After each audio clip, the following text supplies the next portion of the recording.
बिस्मिल्लाहिर्रहमानिर्रहीम। Programme brain gain के साथ मैं हूं जावेद इकबाल। नाज़रीन, जिस तरह आपको मालूम है कि हमने एक बुक्स का सिलसिला शुरू किया हुआ है। मुख्तलिफ बुक्स के जो रिव्यू हैं हम पेश करते रहते हैं। रूमी ने कहा था कि raise your words not your voice. जो किताब होती है वो अगर आपके कमरे के अंदर कोई किताब नहीं है तो वो इस तरह से है कि जिस तरह एक जिस्म तो है लेकिन उसके अंदर रूह नहीं है। आज किताब कहानी के अंदर हमारे पास जो किताब है वो है बरतानवी इस्तिमारियत, नौआबादियत, रद्द नौआबादियत और जदीदियत।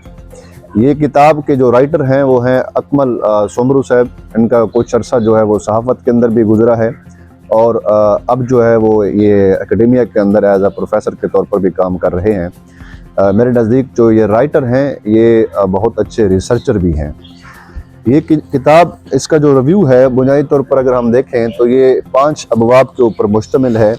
इसका जो पहला बाब है वो है तालीमी ढांचे के ऊपर। जो कॉलोनियलिज़म के दौर के अंदर जो हमारा तालीमी ढांचा था, जो हमारा एजुकेशन सिस्टम था, वो किस तरह से काम कर रहा था।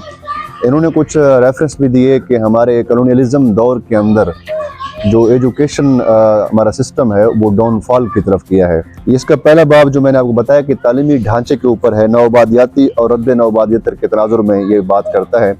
इसी में अगर हम एक मॉडर्न वो एक एग्जांपल देता है कि किस तरह से ये जो आलमी इजारादारी है एजुकेशन के ऊपर, तालीम के ऊपर वो कायम की जा रही है।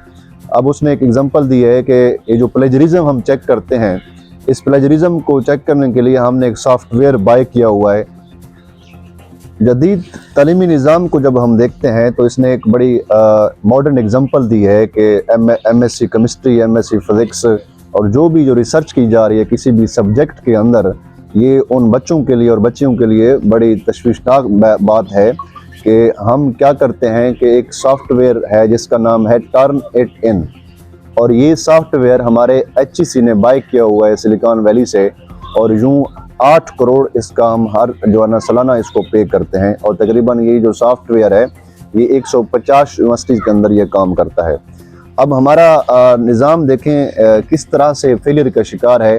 तो कोई भी रिसर्च पेपर हम अगर लिख रहे हैं किसी भी सब्जेक्ट के अंदर, फिज़िक्स के अंदर, साइंस के अंदर या कि सोशल साइंस के अंदर, तो वो उसका पूरा का पूरा जो डेटा है वो सिलिकॉन वैली में चला जाता है और उसके बदले में हम उनको पैसे भी पे कर रहे हैं। तो ये एक उन्होंने एग्जांपल दी है तालीमी ढांचे के ऊपर कि तालीमी ढांचा हमारा जो जदीद दौर के अंदर उसकी जो इजारादारी है वो वेस्ट के पास ही है इस वक्त। और दूसरा इसका जो बाब है वो है बरतानवी साम्राज्यत की हिंदुस्तान में जबर व इस्तबदादियत। आपको पता है कि कॉलोनियल दौर के अंदर जबर हुआ, जो जुल्म हुआ, जलियांवाला बाग जो हमारे सामने एक एग्जांपल है। और फिर उसने ये भी बताया है कि मीर जाफ़र और जो मीर सादिक हैं, सिराजुद्दौला और टीपू सुल्तान की जो कहानी है वो उसके भी यहाँ पे एक वाक़या कोट करते हैं, बताते हैं कि सिराजुद्दौला को किस तरह से शिकस्त हुई। हमारे अपनों ही ने जो साम्राज्य था उसके साथ मिल के जो है ना वो सिराजुद्दौला को शिकस्त हुई और इस तरह से टीपू सुल्तान मैसूर की जंग के अंदर उनको भी शिकस्त हुई। तो ये वहाँ पे कुछ यहाँ पे वो एग्जाम्पल कोट करते हैं। उसके बाद अगर हम आए बाब सोम के अंदर तो बरतानवी राज में रद्द इस्तिमारियत, इस बाब सोम के अंदर इसने बड़ी खूबसूरत एक शख्सियत का तज़किरा किया है, मौलाना उबैदुल्लाह सिंधी। मौलाना उबैदुल्लाह सिंधी एक बहुत बड़ा नाम है एंटी इम्पीरियलिज़म का। उन्होंने जो बरतानवी साम्राज्य था उस वक्त उसको बड़ा चैलेंज किया। और मौलाना उबैदुल्लाह सिंधी मौलाना महमूद उल हसन के शागिर्द हैं और ये अपना देवबंद तबके से इनका ताल्लुक़ था। इन्होंने महमूद उल हसन के कहने पे ये यहाँ से हिंदुस्तान से रुखसत हुए, अफ़गानिस्तान में बैठ के बरतानवी साम्राज्य के ख़िलाफ़ इन्होंने कैंपेन शुरू की और इंटरनेशनल लेवल के ऊपर अपना नाम कमाया। और इस तरह से इन्होंने सोवियत यूनियन के साथ मिल के भी कुछ पॉलिसियाँ जो रेज़ की वो भी काबिल सताइश हैं। उबैदुल्लाह सिंधी रेशमी रुमाल का अगर तहरीक का तज़किरा है तो उबैदुल्लाह सिंधी उसमें सरफ़हरिस्त आते हैं। और बाब जो चहारों में इसका वो है पाकिस्तान में बालादस्त तबक़ात की तश्कील। आपको पता है कि पाकिस्तान जब भी तश्कील हुआ उसके बाद पाकिस्तान के अंदर एक फ्यूडल जो लार्ड थे उन्होंने सियासत के अंदर वो इंडल्ज हुए और यूँ सिंध के अंदर, पंजाब के अंदर, KPK के अंदर इन लोगों ने जो है ना वो जो सरमायादार था उसने सियासत को पकड़ लिया और उसके बदले में जो दरबार सियासत थी वो भी इंडल्ज हो गई। और अंग्रेज़ दौर में वो जो हमारे दरबार तबका था उनको बड़ी मराहत मिलती आ रही थी। تو یہ جناح صاحب سے بھی کافی کچھ غلطیاں ہوئیں جو انہوں نے اپنی پہلی کیبنٹ بنائی اس کے اندر کچھ فیوڈل لارڈ کو انہوں نے رکھا، جس کی وجہ سے ہماری سیاست کا جو محور تھا، مرکز تھا، وہ فیوڈل لارڈ ہی بن گئے۔ اگر ہم باب پنجم کے اندر تو اکمل سومرو صاحب نے یہ ملٹی نیشنل کمپنیوں کا جو شکنجہ ہے وہ بیان کیا ہے کہ جو عالمی اشرافیہ ہے وہ بنیادی طور پر ملٹی نیشنل کمپنیاں ہیں جو اس کو کنٹرول کرتی ہیں، گلوبل پولیٹکس کو۔ 5ویں باب کے اندر وہ بیان کرتے ہیں کہ جو عالمی اشرافیہ ہے اور جو ملٹی نیشنل کمپنیاں ہیں وہ کس طرح سے گلوبل پولیٹکس کے اندر ان کا انفلوئنس ہے۔